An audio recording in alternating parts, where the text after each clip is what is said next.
السلام علیکم بچوں، ہماری آج کی کہانی کا نام ہے Big Moon Tortilla by Joy Cowley, illustrated by Dianne strong بو۔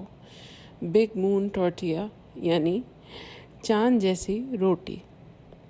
یہ ایک خاص کہانی ہے، ایک ایسی بچی کے بارے میں جو مقامی امریکن قبیلے یعنی نیٹو امریکن ٹرائب سے تعلق رکھتی ہے اور انہی کے علاقے میں رہتی ہے۔ آئیے سنیے اس کی کہانی۔ جب تک مارٹا اینوس اپنے اسکول کے ہوم ورک سے فارغ ہوئی تب تک آسمان ڈھلتے ہوئے سورج کے رنگ سے نارنگی ہو چکا تھا اور ایک بد مزاج سی ہوا پورے صحرا میں اڑتی پھر رہی تھی۔ مارٹا اینوس نے کھڑکی کھولی اور باہر جھانکا۔ وہاں ایک کوک ہاؤس یعنی ایک الگ تھلگ سے باورچی خانے میں نانی اماں کلیسے کی دعوت یعنی چرچ سپر کے لیے روٹیاں پکا رہی تھیں۔ وہ ان کو بڑے گول دائروں میں بناتی اور لکڑی پہ رکھے توے پہ ڈال دیتی۔ نانی اماں کی بڑی چاند جیسی روٹیاں دنیا میں سب سے بہترین تھیں۔ مارٹا اینوس کا تصور یعنی امیجنیشن گرم گرم تازی تازی روٹیوں کی سوچ سے بھرا ہوا تھا۔ اوہ، وہ میٹھی میٹھی کڑک ہلکی سی جلی ہوئی خوشبو والی روٹیاں۔ یہ سوچ مارٹا کے پیٹ میں گئی جو پھر غرانے لگا۔ پھر یہ سوچ مارٹا کے پیروں تک چلی گئی جن کی انگلیاں کوک ہاؤس کی طرف جانے کے لیے بے تاب ہونے لگیں۔ اب مارٹا اینوس کی ٹانگوں سے ایک اور لمحہ یعنی ایک اور سیکنڈ نہیں انتظار ہوا۔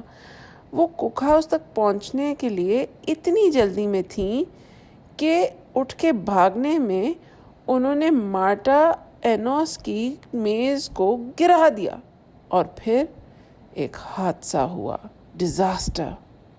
وہ اسکول کے ہوم ورک کے کاغذات جن پہ مارٹا اینوس نے اتنی صاف ستھری خطاطی یعنی رائٹنگ میں لکھا تھا اور اتنی خوبصورت تصویریں بنائی تھیں، وہ کاغذات کھڑکی کے باہر اڑ گئے سیدھا اس بد مزاج سی ہوا کے بیچ میں۔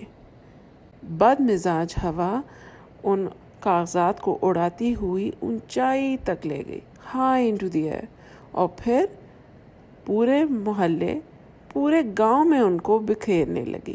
مارٹا اینوس کی ٹانگیں اپنی غلطی پہ نہایت شرمندہ تھیں، اسی لیے وہ ہوم ورک کے کاغذات پکڑنے کو باہر بھاگیں۔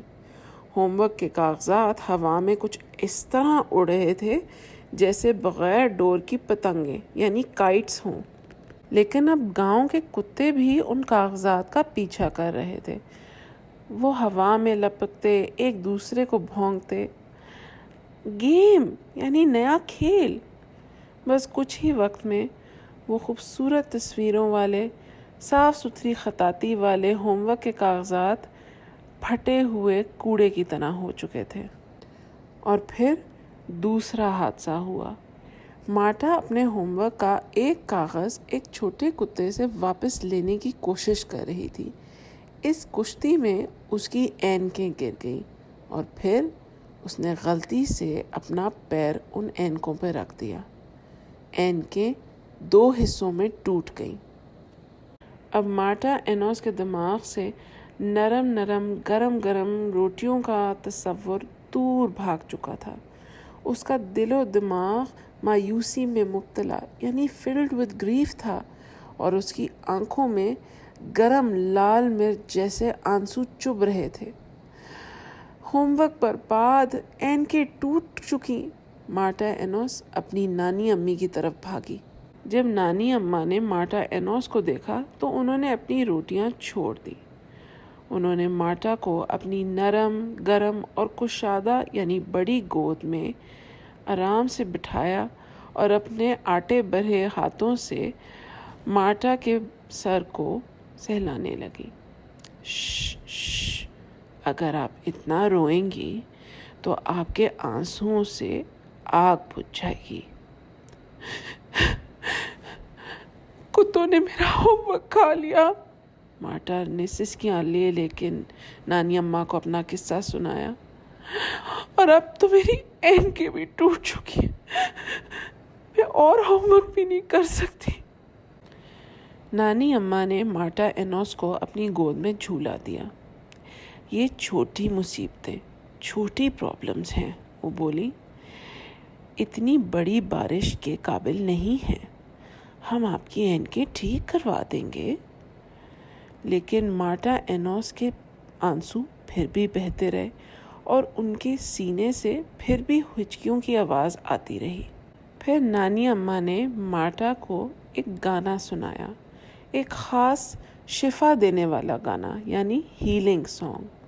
اس شفا دینے والے گانے کے ساتھ ایک کہانی بھی تھی. جب ہمارے سر پہ کوئی مصیبت آتی ہے تو ہمیں فیصلہ کرنا ہوتا ہے. اس چیز کا فیصلہ کہ اس مصیبت سے نپٹنے کے لیے, یعنی اس پرابلم کے ساتھ ڈیل کرنے کے لیے ہمیں کیا روپ اپنانا چاہیے, کس طرح پیش آنا چاہیے. کبھی کبھار ایک درخت بننا ایک اچھا فیصلہ ہوتا ہے. ایسا درخت جو صحرا میں سر اونچا کر کے کھڑا ہوتا ہے اور ہر طرف اپنی نظر دوڑا سکتا ہے. لیکن بعض اوقات, یعنی سم ٹائمز, ایک پتھر کی طرح ہونا زیادہ بہتر ہوتا ہے. ایسا پتھر جو خاموش بیٹھتا ہے, نہ کچھ دیکھتا ہے نہ کچھ سنتا ہے. اور کبھی کبھار آپ کے سر پہ ایسی مصیبت آ جاتی ہے کہ آپ کو ایک مضبوط پہاڑی شیر کی طرح ہونا ہوتا ہے, آتش مزاج یعنی فیس اور لڑنے کو تیار, حق اور عدل یعنی ٹروتھ اور جسٹس کے لیے. اور پھر آخر کار کچھ ایسی مصیبتیں ہوتی ہیں جن کو نپٹنے کے لیے آپ کو چیل بننا ہوتا ہے. چیل بہت اونچائی پہ اڑتی ہے, ایسی اونچائی پہ کہ زمین پہ پڑی سب چیزیں اس کو بہت چھوٹی لگتی ہیں, اتنی چھوٹی کہ وہ ان پہ ہنستی ہے. یہ بھی ایک طریقہ ہے. اب نانی اماں نے مارٹا اینوس سے اس کی اینکیں لیں, ان کو ٹیپ سے جوڑا اور پھر واپس اس کے ناک اور کان پہ ان کو سجا دیا. یہ لو, جب تک ان کو پوری طرح سے ٹھیک نہیں کروا سکتے, اس طرح ان سے گزارا ہو جانا چاہیے. اب بتائیے, دعوت سے پہلے آپ ایک روٹی کھانا پسند کریں گی؟ اب نانی اماں نے ایک آٹے کا پیڑا لیا, پھر تھپ تھپ تھپ کرتے اس کو ایک بڑے کھلے چاند کی طرح دائرے میں بنا کر کوئلے پہ رکھے ہوئے توے پہ ڈال دیا. اف, اس پکتی ہوئی روٹی کی خوشبو. میں نے فیصلہ کر لیا ہے, مارٹا اینوس کی ٹانگیں اب روٹی رقص یعنی ٹورٹیا ڈانس کر رہی تھیں. میں ایک چیل کی طرح ہوں گی. نانی اماں نے اپنا سر ہاں میں ہلایا. یہ بڑا حکمت کا فیصلہ ہے, انہوں نے روٹی پکاتے ہوئے کہا. اونچا اڑیے اور ہنسیے اور پھر اپنا ہوم ورک کیجیے. تو بچوں, یہ تھی ہماری آج کی کہانی, بگ مون ٹورٹیا یعنی چاند جیسی روٹی. یہ کہانی آپ کو اپنی مصیبتوں سے نپٹنے کے 4 راستے بتاتی ہے. یا تو آپ ایک درخت کی مانند ہوں جو کہ چپ چاپ رہتا ہے لیکن سب چیزوں کا جائزہ ضرور لیتا ہے, چاروں طرف دیکھ سکتا ہے. یا آپ ایک پتھر کے مانند ہوں, نہ کچھ بولیں نہ کچھ سنیں, چپ کر کے بیٹھیں جب تک کہ مصیبت ڈھل نہ جائے. یا آپ ایک پہاڑی شیر کی طرح ہوں جو اس مصیبت سے لڑے. یا آخر کار ایک چیل کی طرح ہوں جو دیکھ سکے کہ یہ مصیبت اصل میں کتنی چھوٹی ہے. ہے نا 4 اچھے طریقے مصیبتوں سے نپٹنے کے لیے؟ ان پہ ضرور غور فرمائیے گا. خدا حافظ.